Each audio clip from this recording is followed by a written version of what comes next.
Hello students, welcome to the perfect commerce classes. और हम सब लोग देख रहे हैं अपना YouTube channel the PCC commerce.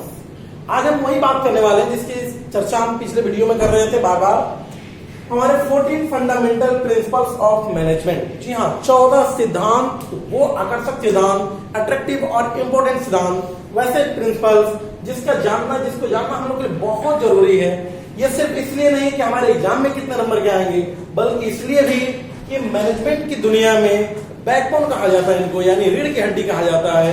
अगर आप इस सिद्धांत को नहीं जानते हैं तो फिर आप मैनेजमेंट में आधा अधूरा ज्ञान रखते हैं। यानी आप इससे अंदाजा लगा सकते हैं कि हमारा प्रिंसिपल ऑफ मैनेजमेंट में जो 14 सिद्धांत हैं, जो कि हमारे बहुत बड़े विद्वान हेनरी फ्योल के द्वारा दिया गया है।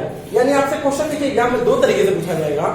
या तो कोई पूछ देता है कभी क्वेश्चन कि हेनरी फ्योल द्वारा दिए गए सिद्धांत की चर्चा करें या व्याख्या करें, या फिर आपसे पूछ दिया जाएगा कि सामान्य प्रबंध के सिद्धांत बताएं। आप इसमें कंफ्यूजन बिल्कुल नहीं होंगे। सामान्य प्रबंध के सिद्धांत ही हमारे हेनरी फ्योल के द्वारा सिद्धांत दिए गए थे, जिनकी संख्या 14 है। और ये ऑब्जेक्टिव क्वेश्चन भी ध्यान रखिएगा, हमेशा पूछा जाता है कि हेनरी फ्योल द्वारा दिए गए सिद्धांत की संख्या कितनी है, तो आप बताएंगे आंसर में 14 सिद्धांत। आज हम बात करने वाले 14 सिद्धांत की चर्चा करने वाले हैं।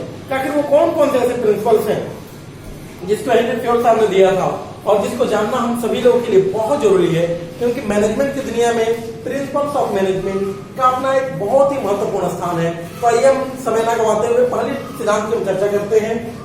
सबसे पहला देखिए, हेनरी फ्योल ने पहला जो सिद्धांत दिया, यानी मैनेजर को गाइडलाइन दिया, उन्होंने 14 प्रकार के सिद्धांत दिए और 14 सिद्धांत का अपना एक अलग खास महत्व है। जैसा कि हमने शुरू से ही चर्चा किया कि सिद्धांत की आवश्यकताएं वहां पड़ती है जिस प्रकार दवा की आवश्यकता, जब किसी कोई रोग हो उस बीमारी को दूर करने में दवा की आवश्यकता पड़ती है, उसी प्रकार हमें सिद्धांत की आवश्यकता भी वहां पड़ती है जहां हमें मैनेजर को कोई ना कोई समस्या हो। यानी आप इस तरह से समझें कि सिद्धांत जो है हमारे, यानी प्रिंसिपल्स जो है, वो किसी न किसी समस्या को दूर करने के लिए इनका इस्तेमाल किया जाता है। तो आइए बात करते हैं पहला जो हमारा प्रिंसिपल्स रहा, यानी डिवीजन ऑफ वर्क, कार्य विभाजन। इसकी आवश्यकता क्यों पड़ती है और ये सिद्धांत क्या कहलाता है? या देखिए, नाम से स्पष्ट हो रहा है कि वर्क, डिवीजन ऑफ वर्क, यानी वर्क का डिवीजन करना।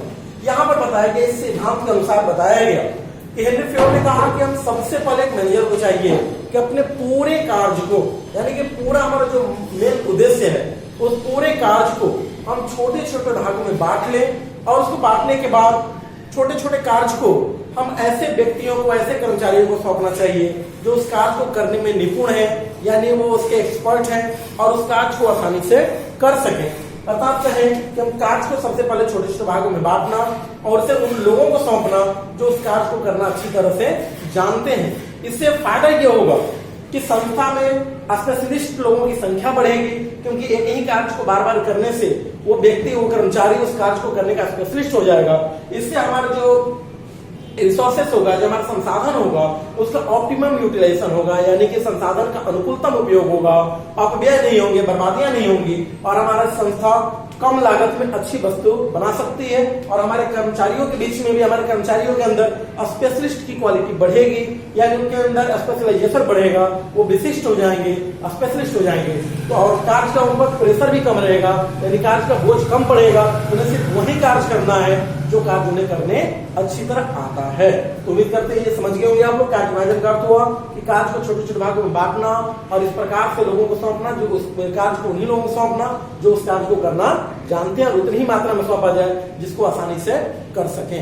अब आइए हम बात करते हैं दूसरे सिद्धांत, यानी ऑथोरिटी एंड रिस्पॉन्सिबिलिटी, यानी कि अधिकार एवं उत्तरदायित्व। इसका अर्थ हुआ, अधिकार एवं उत्तरदायित्व का मतलब हुआ ऑथोरिटी एंड रिस्पॉन्सिबिलिटी का अर्थ हुआ यहाँ पर कि अधिकार और उत्तरदायित्व। यानी यहाँ बताया गया, हेनरी फ्योल ने कहा कि हमें किसी भी वर्कर को, किसी भी कर्मचारी को जो हमारे यहाँ काम करते हैं, उन्हें काम करने के दौरान जब उन्हें हम रिस्पॉन्सिबिलिटी दे रहे हो, रिस्पॉन्सिबिलिटी मतलब सौंपा गया काम, तो जब हम उन्हें कोई काम, कोई ड्यूटी दे रहे हैं, कोई जिम्मेवारी दे रहे हैं, तो उस जिम्मेवारी के साथ साथ उन्हें उस कार्य को पूरा करने के लिए कुछ अथॉरिटी यानी कुछ अधिकार भी दिया जाना चाहिए, ताकि वो अपने अधिकार का इस्तेमाल उस कार्य को करने के दौरान कर सके। अब ये ध्यान रखना चाहिए कि दोनों के बीच बैलेंस होना चाहिए। बिना अथॉरिटी के हम रिस्पॉन्सिबिलिटी को कंप्लीट नहीं कर पाते हैं और बिना रिस्पॉन्सिबिलिटी के अथॉरिटी का कोई महत्व नहीं होता है। यानी हम कह सकते हैं कि एक सिक्के के दो पहलू हैं। हमारा रिस्पॉन्सिबिलिटी एंड अथॉरिटी, यानी जिसको अधिकार करने का, जिसको हम कार्य करने का टास्क देते हैं, जिसको हम कार्य सौंपते हैं, तो हमें चाहिए उसको पूरा करने के कुछ अधिकार भी दें ताकि वो कार्य को आसानी से कर सके, उसके बीच में भी समस्याएं आ रही हो तो अपने अधिकार का इस्तेमाल करके उसे पूरा कर सके। ये हमारा अथॉरिटी एंड रिस्पॉन्सिबिलिटी, अर्थात उत्तरदायित्व के साथ साथ अधिकार भी दिया जाना चाहिए। तो इस सिद्धांत के मुताबिक क्या बताया गया, अब इसका जवाब लिखेंगे। इसमें हेनरी फ्यूल ने बताया कि हम किसी भी कर्मचारी को अगर कोई कार्य सौंप रहे हो, कोई उसे जिम्मेवारी दे रहे हो, तो आवश्यक है कि उस कार्य से संबंधित कुछ अधिकार भी उसे देना चाहिए। अगली बात करते हैं हम, सबसे इंपॉर्टेंट टॉपिक डिसिप्लिन। जी हाँ, नाम सुना हुआ है आपका, अनुशासन। अनुशासन का अर्थ अलग अलग क्षेत्रों में लोग अलग अलग तरीके से लगाते हैं। यहाँ पर अनुशासन का मतलब एक तरह से कहें तो प्रभावी प्रशासन से संबंधित है, यानी यहाँ रूल एंड रेगुलेशन से संबंधित है, नियम कायदे कानून से संबंधित है। हेनरी फ्यूल ने बताया कि किसी भी संस्था में वही संस्था आगे बढ़ सकती है जिस संस्था में अनुशासन का पालन होता हो। तो किसी भी संस्था को आगे बढ़ने के लिए अनुशासन एंड डिसिप्लिन को फॉलो करना बहुत जरूरी होता है, और डिसिप्लिन के बगैर कोई भी संस्था एक निश्चित रूप में और लंबे समय तक कार्य नहीं कर पाएगी, क्योंकि उसमें अगर अनुशासन डिसिप्लिन हटा दिया जाए तो व्यवस्था खराब हो जाती है, यानी अव्यवस्था वहां को व्यवस्था स्थापित होने लगती है, मनमानी होने लगती है, रोजाना हड़ताल, तालाबंदी या अफसरों की मनमानी होने लगती है। इस तरह से संस्था विकास नहीं कर पाएगी अगर अनुशासन को हटा दिया जाए तो अनुशासन का होना बहुत जरूरी है। अनुशासन के द्वारा ही हम सबके अधिकार और कर्तव्यों को सुनिश्चित करते हैं कि अगर कोई ऑफिसर्स हैं, कोई हमारे सीनियर हैं, उनके क्या अथॉरिटी है, क्या रिस्पॉन्सिबिलिटी है, वर्कर के क्या अपने अथॉरिटी रिस्पॉन्सिबिलिटी है, जिसको जो जिम्मेवारी दी गई है वो अपने ढंग से पूरा कर रहा है कि नहीं, ये सब जांच करना हमारा अनुशासन के अंदर आता है, और अनुशासन ही देश को महान बनाता है। आपने सुना होगा, उसी प्रकार आप कर सकते हैं।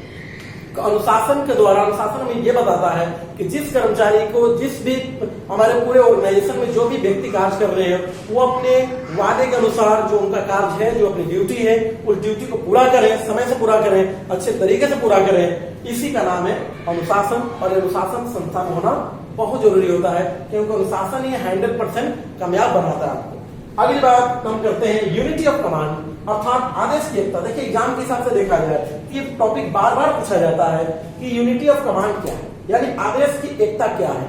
तो आदेश की एकता के दौरान आप बताएंगे कि जैसे कि नाम से स्पष्ट है, यहाँ कहा जाता है कि एक समय में एक सीनियर को एक ही आदेश देना चाहिए एक कर्मचारी को, और वो एक कर्मचारी यानी वो एक एम्प्लॉय एक समय में एक ही सीनियर के अंदर काम करेगा और एक समय में एक कार्य को करे। ये बताता हमारी आदेश की एकता। यहां हम थोड़ा सा और विस्तार करना चाहेंगे। आदेश की एकता हमारे डिवन सबऑर्डिनेशन यानी दोहरी अधीनस्थता को रोकता है, यानी एक कर्मचारी को आप कई लोगों के अंदर, अगर उसके कई सीनियर होंगे और कर्मचारी एक अकेला होगा तो ढंग से काम नहीं कर पाएगा, वो उसमें उलझन में फंस जाएगा कि हम किसके कार्य को करें और किसके काम को ना करें। तो इसलिए यहाँ जरूरी हो जाता है कि आदेश की एकता में ये बताया गया है कि आदेश की एकता के लिए देखिए हमने एक छोटा सा डायग्राम बनाया हुआ है, आप इसे समझ सकते हैं। यहाँ देखिए, यहाँ हमारे M1 और M2 जो कि हमारे दो मैनेजर हैं, जो एक समान पोस्ट पर है, और उनके अंदर 3 हमारे सबऑर्डिनेट हैं, यानी 3 कर्मचारी हैं। और यहाँ दूसरी फिगर में आप देखेंगे कि एक मैनेजर है, उसके अंदर में 3 कर्मचारी हैं। देखिए हम यहाँ ये दिखना चाहते हैं कि आदेश की एकता का पालन किसमें हो रहा है, किसमें नहीं हो रहा है, यानी कौन सही दृष्टिकोण है और कौन सा दृष्टिकोण गलत है, कौन सा काम नहीं होना चाहिए। यहाँ आप देखिए, यहाँ एक मैनेजर ने बारी बारी से तीनों कर्मचारी पे काम सौंपा, तब तक से दूसरे मैनेजर ने भी उन कर्मचारियों को काम सौंपा। अगर हम बात करें S1 की, तो एक समय में से देखिए 2 सीनियर से एक काम मिलता है, यानी यहाँ हमारे कर्मचारी जो होंगे वो पूरी तरह टोटली कंफ्यूज हो जाएंगे कि हम किसकी बात को माने और किसकी बात को न माने एक ही समय पर, क्योंकि उसके पास आदेश 2 प्रकार के आ रहे हैं। अगर किसी एक की बात न माने तो मैनेजर आपस में मतभेद करेंगे, तो इस तरह से ये कंफ्यूजन में पड़ जाएगा और ये काम को सही ढंग से नहीं कर पाएगा। इसको दूर करने के लिए ही आदेश की एकता का निर्माण हुआ है।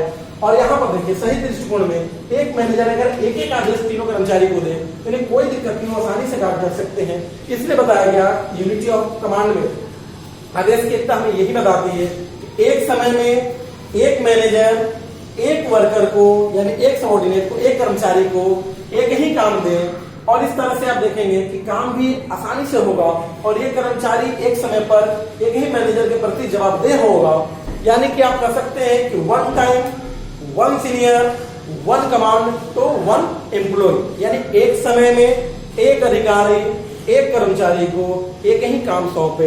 इससे होगा कि हमारे आदेश की एकता का पालन होगा और हमारा कार्य भी आसानी से होगा और हमारे कोई कर्मचारी कंफ्यूजन की स्थिति में नहीं होंगे।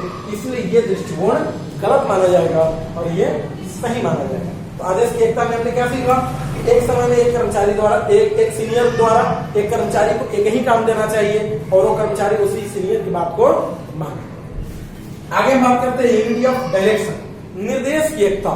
जैसा कि नाम से स्पष्ट हो रहा है, निर्देश देना, यानी आप डायरेक्शन के बारे में पढ़े हुए किसी कार्य करने के बारे में बताना। यहाँ बताया गया निर्देश की एकता में कि अगर हमारी एक जैसी उद्देश्य वाली क्रियाएं हैं तो एक ही सीनियर के अंदर यानी एक मैनेजर के अंदर होनी चाहिए और एक ही मैनेजर की देखरेख में वो क्रियाएं होनी चाहिए। और अगर दूसरी प्रकार की क्रियाएं हैं तो दूसरे मैनेजर के अंदर दूसरे तरीके से उसके प्लान के अनुसार होना चाहिए। अर्थात एक मैनेजर के अंदर बहुत सारी क्रियाएं बहुत सारे उद्देश्य स्थापित नहीं करने चाहिए, क्योंकि फिर मैनेजर के पास वर्कलोड यानी कार्य का प्रेशर ज्यादा होगा और वो सही ढंग से कार्य नहीं कर पाएगा। एक उदाहरण के इसमें अगर समझा जाए तो अगर मान लीजिए हमारी संस्था में एक समय में एक वस्तु का प्रोडक्शन होता है। मान लीजिए कि हमारी जो संस्था है वो साइकिल का उत्पादन करती है, तो अगर साइकिल का प्रोडक्शन करते हैं तो उसके एक मैनेजर जो है वो साइकिल डिपार्टमेंट को देखता है, तो साइकिल से रिलेटेड साइकिल डिपार्टमेंट से रिलेटेड हर चीज को जानकारी रखेगा और डिपार्टमेंट को अच्छे से चलाएगा। लेकिन मान लीजिए मेरी संस्था साइकिल के साथ साथ अगर मोटरसाइकिल यानी बाइक का भी निर्माण शुरू कर दे तो हमें मैनेजर बाइक वाले डिपार्टमेंट के लिए दूसरे मैनेजर को रखना चाहिए, क्योंकि एक ही मैनेजर दोनों डिपार्टमेंट के लिए बराबर रूप से समय नहीं दे पाएगा और हमारे दो डिपार्टमेंट एक मैनेजर के अधीन नहीं चलने चाहिए। तो निर्देश की एकता में यह बताया गया यानी कि यूनिटी ऑफ डायरेक्शन में यह कहता है कि एक जैसे ऑब्जेक्ट वाली एक जैसे नेचर वाली सेम नेचर वाली एक्टिविटी के लिए एक मैनेजर होना चाहिए, एक सीनियर होना चाहिए और उसके अंदर सारी एक्टिविटी उसी सीनियर के द्वारा की जानी चाहिए। अगर कोई दूसरा डिपार्टमेंट बनता है तो उसके लिए दूसरे मैनेजर की नियुक्ति होनी चाहिए, यानी एक मैनेजर के जिम्मे बहुत सारे कार्य नहीं देने चाहिए। आगे हम बात करते हैं subordination of individual interest to general interest. बहुत ही इंपोर्टेंट टॉपिक है ये। कहा गया कि व्यक्तिगत हित सामान्य हित के अधीन। जी हाँ, यहाँ कहा गया देखिए दो प्रकार के हित का मतलब यहाँ अपना लाभ अपनी भलाई।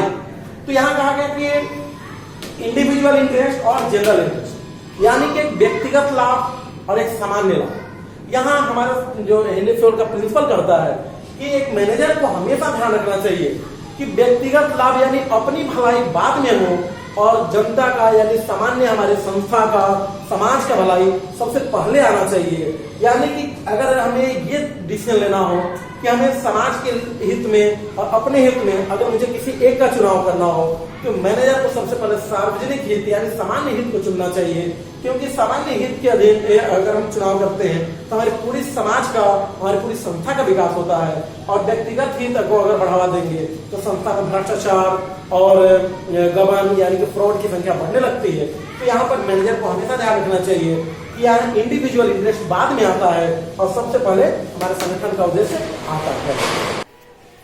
चलिए अब बात करते हैं अगले सिद्धांत की, जिसका नाम है रेम्यूनरेशन टू एम्प्लॉइज, अर्थात कर्मचारियों का पारिश्रमिक। इसको हम दूसरी भाषा में फेयर रेम्यूनरेशन टू एम्प्लॉय भी कह सकते हैं, यानी कि कर्मचारियों को उचित पारिश्रमिक, अर्थात कर्मचारियों को जो पारिश्रमिक जो सैलरी रेम्यूनरेशन का क्या होता है, जैसे सैलरी देना कर्मचारी को जो बदले में दिया जाता है, जैसे मजदूर को हम वेजेस देते हैं, ये हमारी रेम्यूनरेशन की कैटेगरी में आते हैं। यहाँ कहा गया कि कर्मचारियों को जो पारिश्रमिक हो, हमारा प्रिंसिपल कहता है मैनेजर से कि आप अपने कर्मचारियों को जो पारिश्रमिक है, जो रेम्यूनरेशन है, जो सैलरी है, जो वेजेज है, वो उन्हें सही समय पर पेमेंट करते रहे और उसकी रकम भी एक सम्मानजनक होना चाहिए, एक स्टैंडर्ड रेम्यूनरेशन तय करना चाहिए। जो कर्मचारी जितना काम कर रहा हो उसके मुताबिक उसको काम के बदले में उसको वो पारिश्रमिक मिलना चाहिए, क्योंकि अच्छा सैलरी अच्छा पैकेज देने से कर्मचारी भी हमारे वर्कर जो है एम्प्लॉय जो है हमारे मोटिवेट होते हैं और वो काम अच्छा करते हैं। तो हमारी नैतिकता कहती है कि हम कर्मचारियों को पारिश्रमिक उनके समय से भुगतान करें, ताकि उसी पारिश्रमिक पर उसी रेम्यूनरेशन पर उनकी फैमिली डिपेंड होती है। तो हमारे यहाँ जो वर्कर कार्य करते हैं उनको सही समय पर सही तरीके से पारिश्रमिक दे।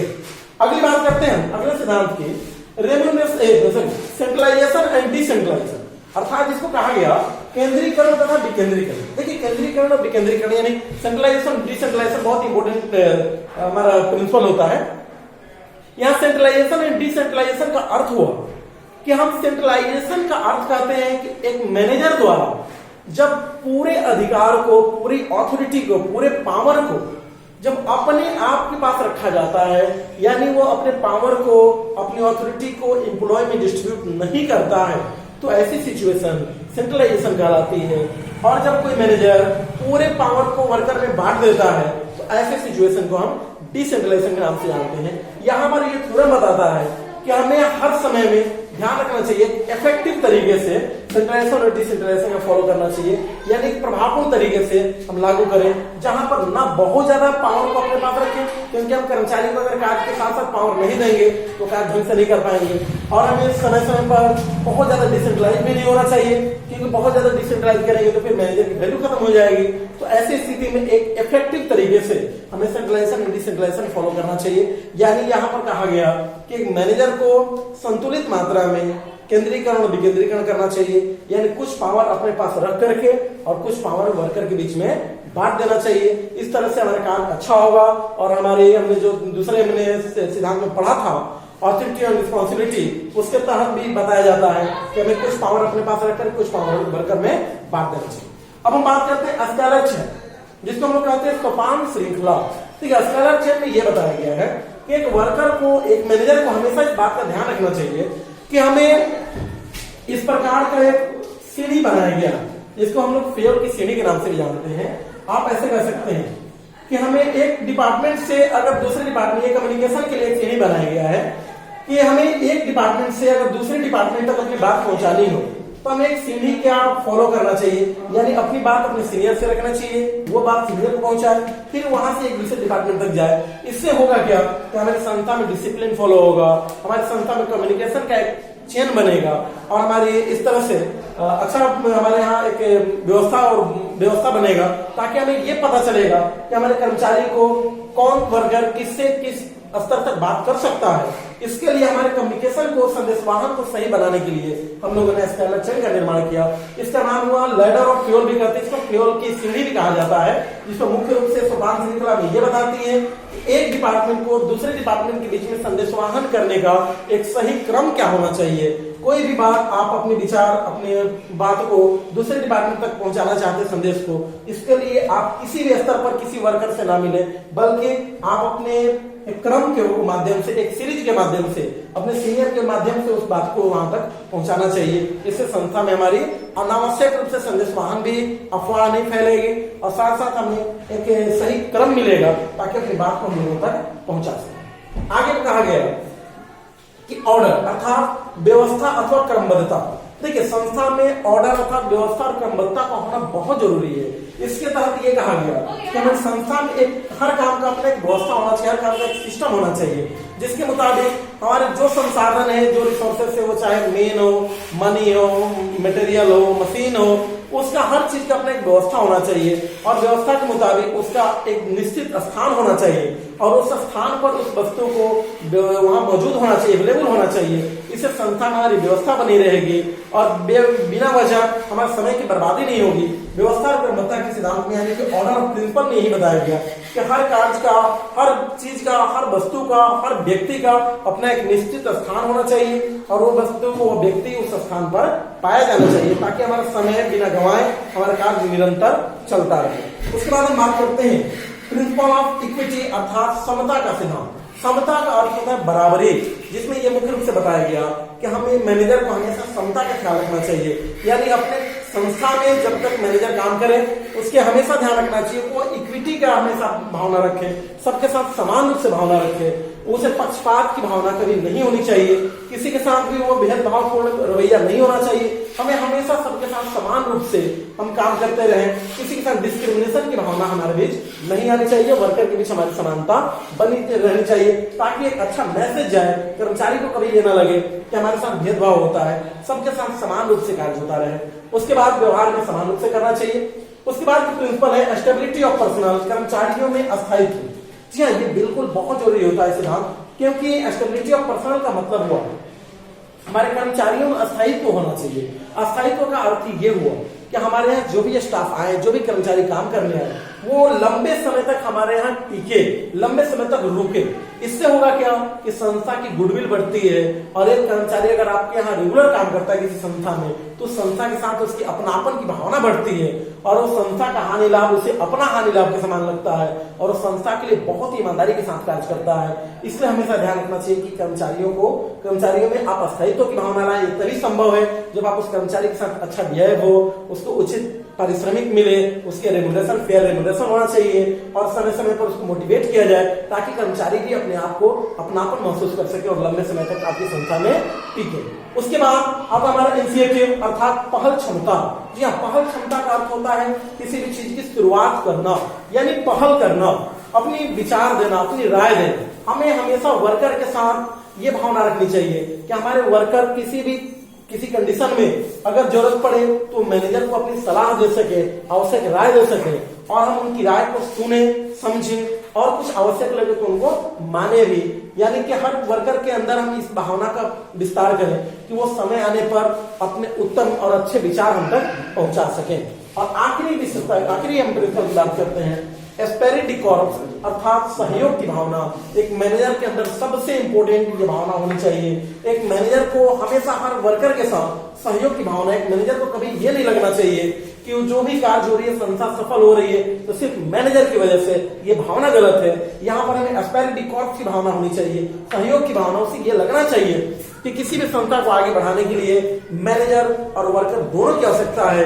इसके लिए मैनेजर को टीम भावना के रूप में काम करना चाहिए, टीम वर्क के रूप में काम करना चाहिए, और आई शब्द की जगह ज्यादा से ज्यादा वी शब्द का इस्तेमाल करें, अर्थात हम, मैं की जगह हम का इस्तेमाल करें। इससे टीम वर्क की भावना बढ़ती है और वर्कर को भी लगता है कि हमारी भी एक खास जगह है। इस तरह से यहाँ हमने 14 सिद्धांत की हमने चर्चा की। उम्मीद करते हैं आपको अच्छे से समझ में आ गया होगा, और अगर कोई परेशानी हो तो आप कमेंट बॉक्स में जरूर लिखें, हम उसके लिए अलग से वीडियो भी आपको उपलब्ध कराएंगे। यहाँ था हमारा प्रिंसिपल ऑफ मैनेजमेंट, जो कि बहुत ही ज्यादा इंपॉर्टेंट है। इसका नोट्स आप जरूर तैयार करें, और वीडियो को पॉज करके आप इसका नोट्स तैयार कर सकते हैं, समझ सकते हैं। और इस वीडियो को बहुत ज्यादा मात्रा में आप शेयर करते रहिए, लाइक करना ना भूलें, और साथ ही साथ कोई अगर वीडियो अच्छा लगे तो कमेंट जरूर कीजिए। इससे हम लोग मोटिवेट होते हैं, आपके लिए ऐसे वीडियो हमेशा लाएंगे। और चैनल को सब्सक्राइब करना बिल्कुल ना भूलिए। इसके बाद हम और भी टॉपिक की बात करेंगे। तब तक के लिए धन्यवाद।